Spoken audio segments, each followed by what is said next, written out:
चलिए इटली के एकीकरण के विभिन्न चरणों को लिखिए या इटली की एकीकरण प्रक्रिया को समझाइए। जो उत्तर प्रदेश बोर्ड में आपका प्रश्न आएगा उसका उत्तर यही है कि इटली को देखिए, जब बांटा गया तो इसके एकीकरण प्रक्रिया को 4 चरणों में विभाजित किया जाता है। जिसमें पहला चरण था कि पहले चरण में इटली के एकीकरण के लिए कई संगठनों का निर्माण और विभिन्न देशों एवं शासकों से कई समझौते और संधि की गई। जैसे आपको पता है कि यंग इटली की स्थापना किया गया, यंग यूरोप की स्थापना किया गया। दूसरे चरण के मध्य राज्यों में जनता ने इटली के एकीकरण के लिए विद्रोह कर दिया था। वे इटली में सम्मिलित होने के लिए उत्सुक थे और इटली का सबसे पुराना दुश्मन क्या था? ऑस्ट्रिया था। और ऑस्ट्रिया चाहता था कि ज्यूरिख संधि के तहत इन राज्यों को पुराने शासक पुनः स्थापित कर दिए जाएं।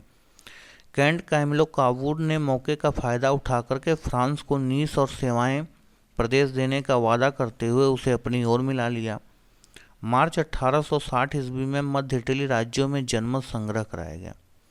जनमत संग्रह में जनता से पूछा जाता है कि आप किस राज्य में जाना चाहते हैं। अभी हाल में ही जनमत संग्रह के द्वारा ब्रिटेन को बेजिट्स के द्वारा अलग किया गया। इसमें प्रसा, मेडोना, टस्कनी, बोलार्गो, पियोनकेंजा ने सानिया और नीस व सेवाएं ने फ्रांस को के साथ मिलने का मत दिया। जो इंग्लैंड थी उसकी सहानुभूति इटली के साथ थी, अतः मध्य इटली के राज्यों में जनमत संग्रह के प्रश्न पर इंग्लैंड ने फ्रांस के साथ इटली का पक्ष लिया। इसी के साथ इटली का दूसरा चरण पूरा हुआ। अब हम आते हैं तीसरे चरण में। नेपल्स और सिसिली के शासक विदेशी थे, साथ ही वह सेना के साथ सैन्य शासन करने के योग्य भी नहीं थे। मैजनी, फ्रांसिल क्रिस्ची और गैरीबाल्ड ने वहां पर विद्रोह किया और 1860 ईस्वी में गैरीबाल्ड ने सिसिली पे आक्रमण करके वहां का शासक घोषित कर दिया। बाद में गैरीबाल्ड ने विक्टर इमैनुअल को इटली के शासक के रूप में स्वीकार कर लिया। दक्षिण के राज्यों